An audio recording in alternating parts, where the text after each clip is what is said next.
The Critical Friends Protocol for Peer Feedback is a strategy that comes from the National School Reform Center in the United States. I had seen versions of this strategy used with educators in professional development sessions as a way to structure feedback for unit and lesson plans, and I wondered about its applications in a classroom setting. As English teachers, we frequently ask students to give peer feedback on various writing tasks, but what we noticed was that the quality of that peer feedback was very low. It was very brief. The comments were vague and very general, and it wasn't serving the purpose of helping students actually make improvements to their writing.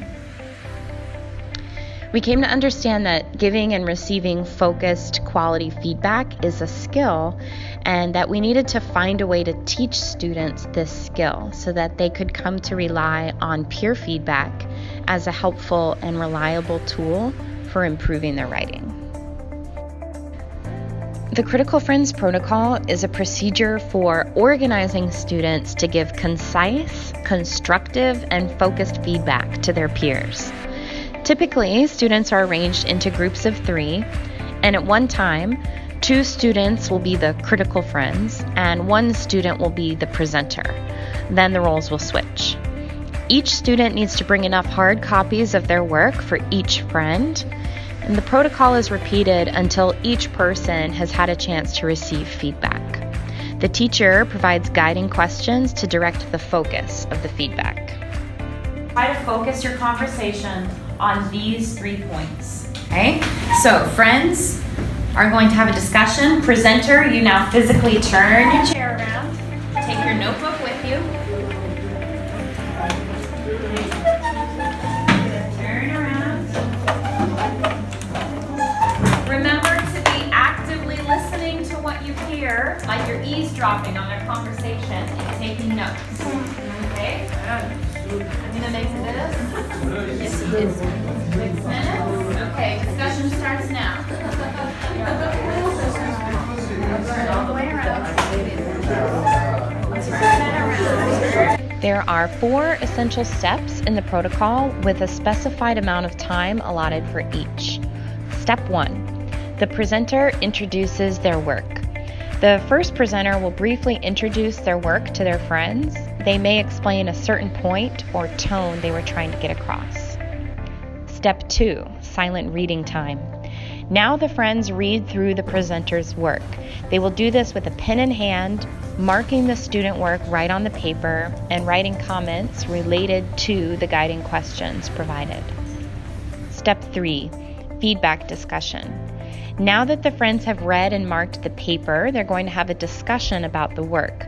At this time, the presenter needs to turn their chair around and put their back to the presenters. This may seem like a silly step, but it forces the presenter to really listen to the feedback being discussed, and it prevents them from jumping in to explain or defend something in their writing.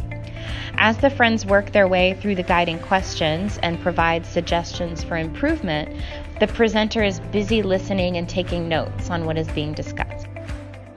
Step 4, clarifying discussions. Now that the discussion is complete, the presenter can turn back around and rejoin the group. The presenter now has an opportunity to follow up on any feedback they heard their friends suggest, or perhaps ask any clarifying questions about something they heard. This is why taking notes during the discussion time is essential for the presenter. If you want to try Critical Friends in your classroom, here are some tips. For writing, it really is best to have hard copies for the friends to write on. I find that doing it digitally poses an added distraction and does not allow students to mark up the text as quickly. Providing guiding questions in advance is really important. I even think that you could get away with 1 guiding question. The fewer questions there are, the more focused and specific the feedback will be. It really is important for the presenter to physically turn their chair around so that they can focus on just listening and not responding. Okay, 5 minutes silent reading. And lastly, setting a visible timer for each portion of the protocol helps students stay on task and ensures that you're able to get through all of the cycles. We surveyed the students after using this protocol and received very positive reactions. Students said that the quality of feedback they received was much more useful than in the past, and several students mentioned that they actually appreciated being forced to turn their chair around because it made them more focused on listening to the feedback without interrupting.